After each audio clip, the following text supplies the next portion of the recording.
Are you gonna be a good boy and give up nicely? Bravo!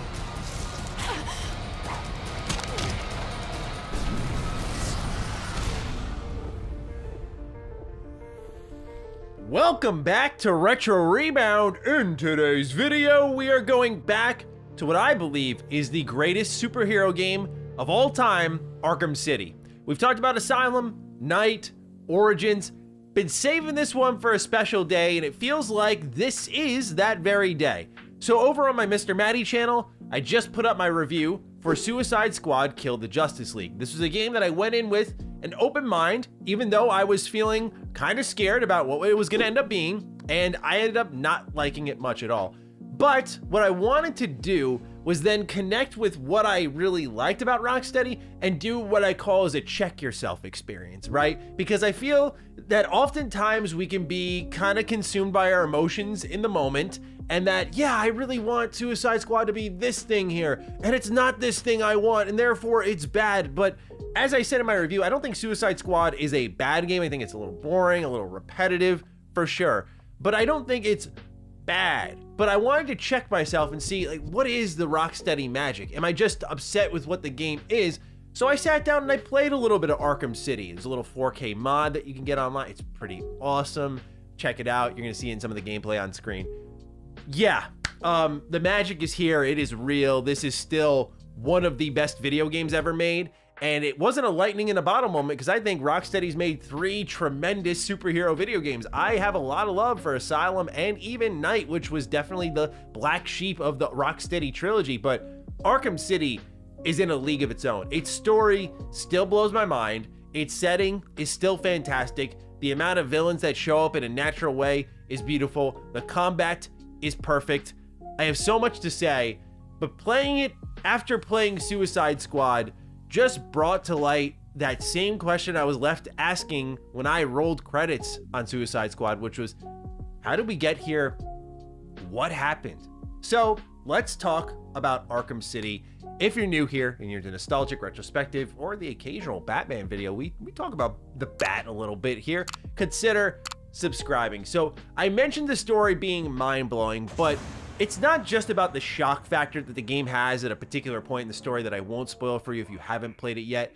It's a lot about the presentation, right? You start off as Bruce Wayne, you know, he's all handcuffed up, and he's stepping into Arkham City, right? That's effectively a section of the city quarantined off just for criminals to wreak havoc. And now Batman's got to get in there, so you start off as Bruce Wayne, you call him Bat Pod, you get your gear, and it's about the music, which unfortunately is copyrighted to hell, so we can't really show it off here. Any meaningful clips in the game, they just get snagged in a snap. But there's that combination of beautiful music and wonderful shots where when Batman's first putting on his gear and you see the camera rotating around him, and then the way it transitions from that cutscene to the gameplay, you have to remember that this came out in the 7th generation, which was at the time we were figuring out those sort of transitions from gameplay to story and how seamless it could be, and Rocksteady was just a cut above the rest. It wasn't just great presentation, it wasn't just a great looking video game, it's just that it captured the feeling of the Bat so perfectly. And what adds to the Bat was a new character to play as, which I remember leading into the launch of Arkham City, there was some skepticism surrounding this, which kind of surprised me because I was very excited going into the launch of this game, and that's Catwoman.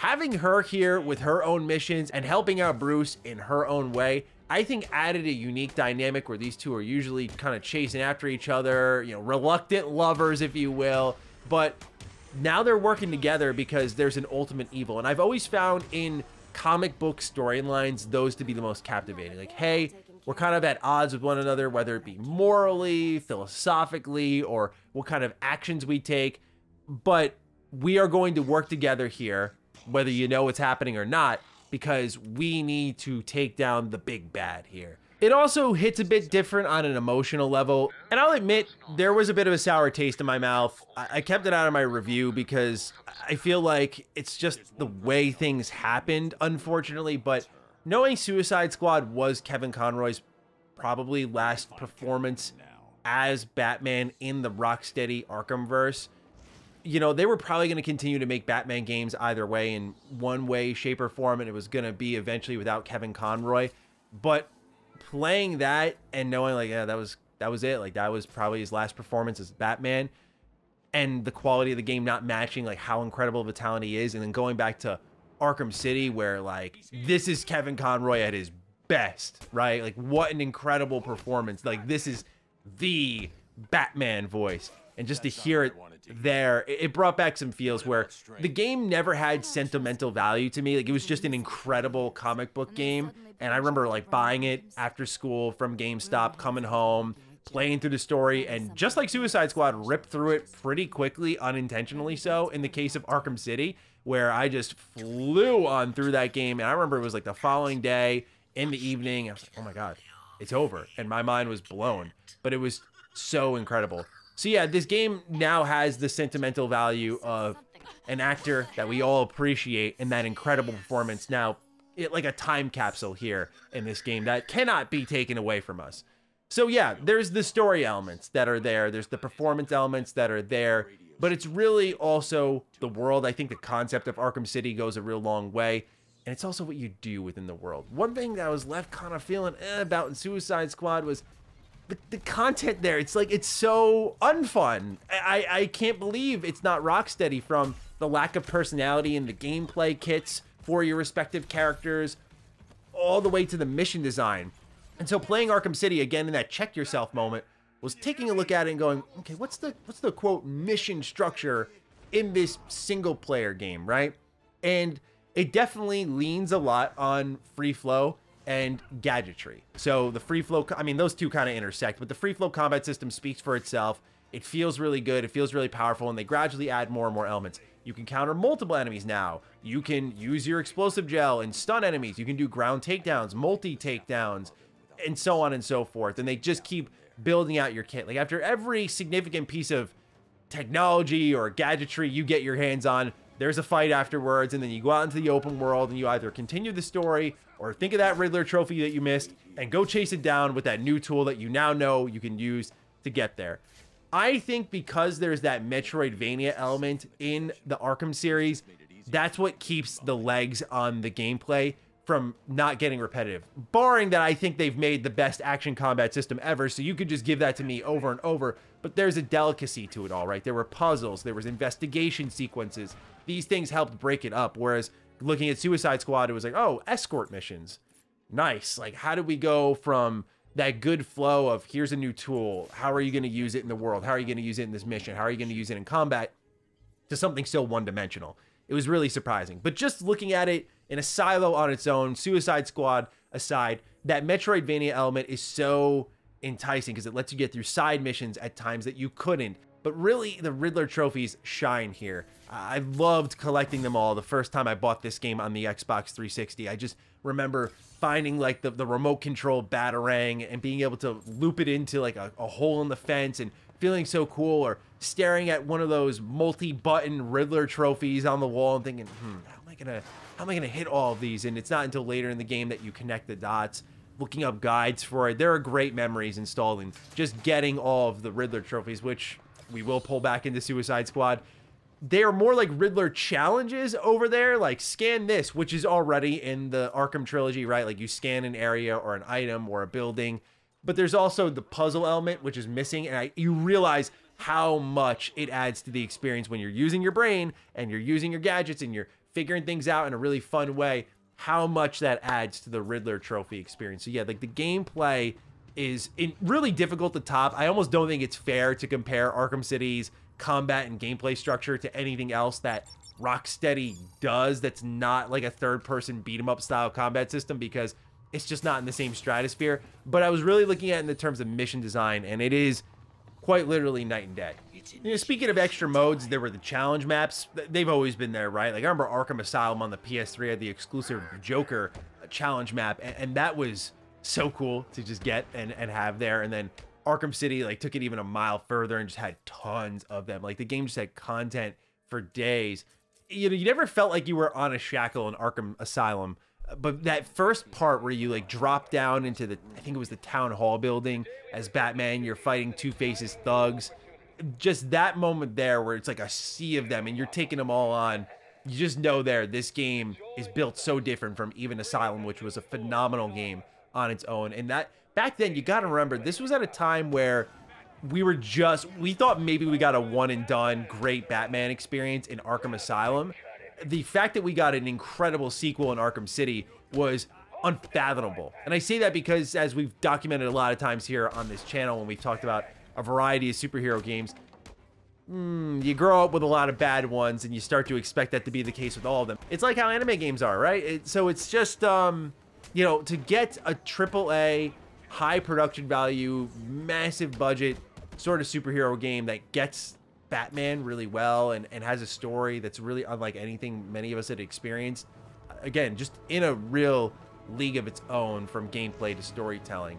So what we're going to do now is we're going to take a look at a nice complete in-box experience here of Batman Arkham City on the PS3. And then we're going to talk a little bit more about the game and wrap things up. Here we have a complete in-box copy of Batman Arkham City on PS3. I adore this box art because, you know, the black and white tone. You can just see like the main color here is the red from the blood on his knuckles. Just awesome little touch of detail there. Here on the back, we see it says, "No escape from Arkham City, the sprawling mega prison in the heart of Gotham City, home of the most violent thugs and infamous supervillains. With the lives of innocent civilians at stake, only one man can save them and bring justice to the streets, Batman." I always love whenever I pick up an old PlayStation game here, like I'd always search up here at the top, and once I saw trophies, I'd be like, yep, this game's immediately a little more attractive to me when I was a big trophy hunter.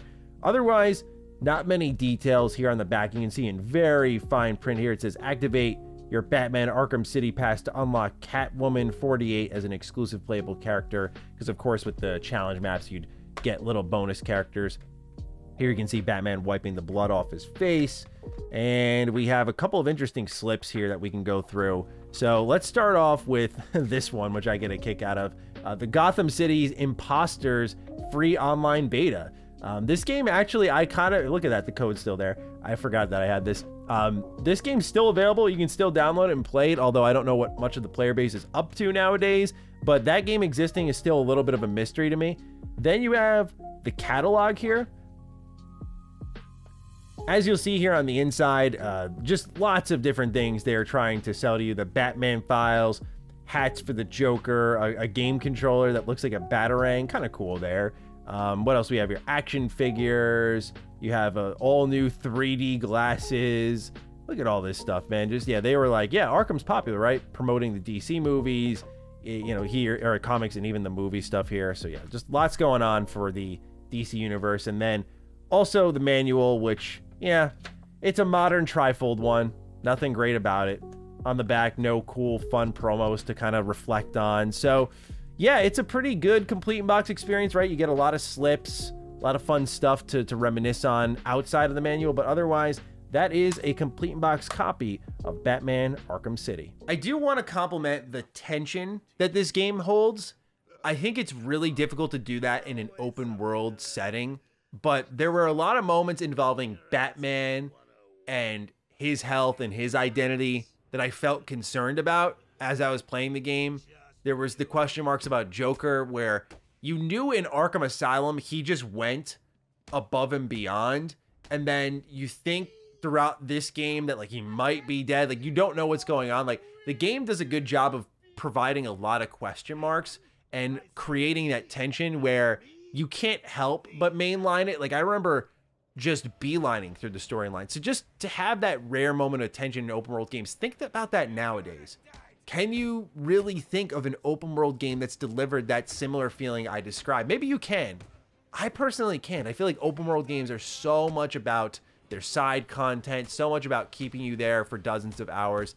To have a game here like Arkham City that you can wrap up in like 7 hours, and then, you know, the rest of the content, maybe another 10 to 15, depending on if you use guides and whatnot for the Riddler trophies and the challenge maps and all that stuff. Like, it's a totally differently built game compared to what we get nowadays. And I'm hoping that one day we return to, not just in general with comic book games, but all these open world games. We go back to a style that was a lot more compact, and you know, they drove a lot of the budget into the narrative rather than just worthless content.